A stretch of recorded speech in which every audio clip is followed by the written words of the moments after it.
We are pioneers and trailblazers. We fight for freedom. We transform our dreams into the truth.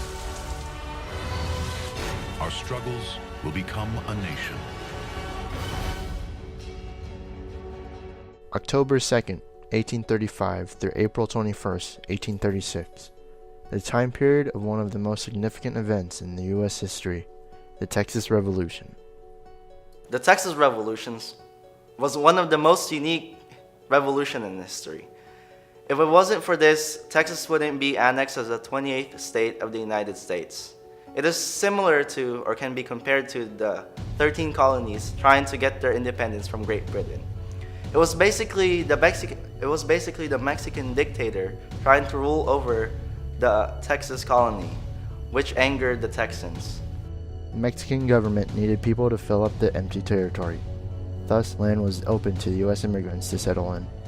As the American population began to outweigh the Mexicans in Texas, the Mexican government enacts the law of April 6th in the year 1830. This law prohibits the immigration of any more Americans into Texas, places taxes on goods coming into Texas from the U.S., prohibits slaves from entering Texas, and deploys Mexican troops for a permanent duty station. Now this is very intimidating to the Mexican government since they're not really following their culture, they're following their rules. They even brought slavery into the colony, which kind of angered the Mexican government, and really they had their own society of some sort, and the Mexican government obviously wanted to end this madness, and by doing that they would first prohibit slavery, which was a problem since most of the settlers were from the south, and obviously this would create a huge outrage. In June 1832, Anglo-American settlers rebel against President Bustamante and his government's violations of the Mexican Constitution of 1824. They adopt the Turtle Bayou Resolutions, pledging support for the Constitution, and urge all Texans to support the Patriots fighting under Santa Anna to defeat military despotism, which was a huge mistake for the Texans. I think that with the Turtle Bayou Resolution, it was just a ticking clock for the Texans. As once this resolution was passed, Santa Anna took over as a dictatorship. And as that dictatorship pulled over, all the Texans would soon see their demise in the Texas Revolution. As Santa Anna took power, he got rid of the Mexican Constitution and made Mexico his country as he became dictator of Mexico.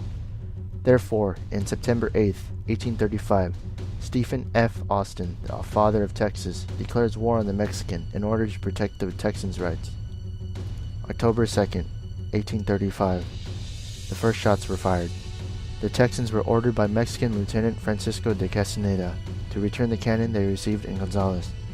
However, the Texans refused and fighting broke out. This was known as the Battle of Gonzales. After their first victory of the war, the Texas settlers attacked Mexican soldiers at Presidio La Bahia near Goliad. The Texans win the Battle of Goliad and force the soldiers to leave, allowing them to take thousands of dollars worth of food and supplies. Another major conflict occurred in October 28, 1835, the Battle of Concepcion.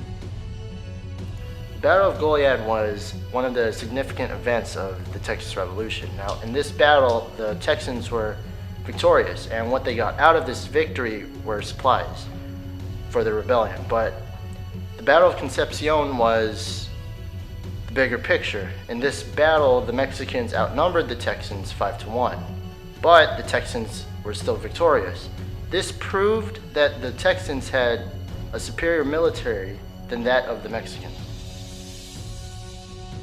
The Texans won consecutively up to the siege of Bexar, where they drove off the Mexican forces out of Texas. Santa Anna would not give up Texas, thus starting the Goliad campaign. The first battle of the Goliad was at San Patricio. Mexican Brigadier General Jose de Urrea fought against the Texan commander Frank W. Johnson. The Texan forces were clearly outmatched, as the Mexican forces had 500 soldiers going up against just 70 men.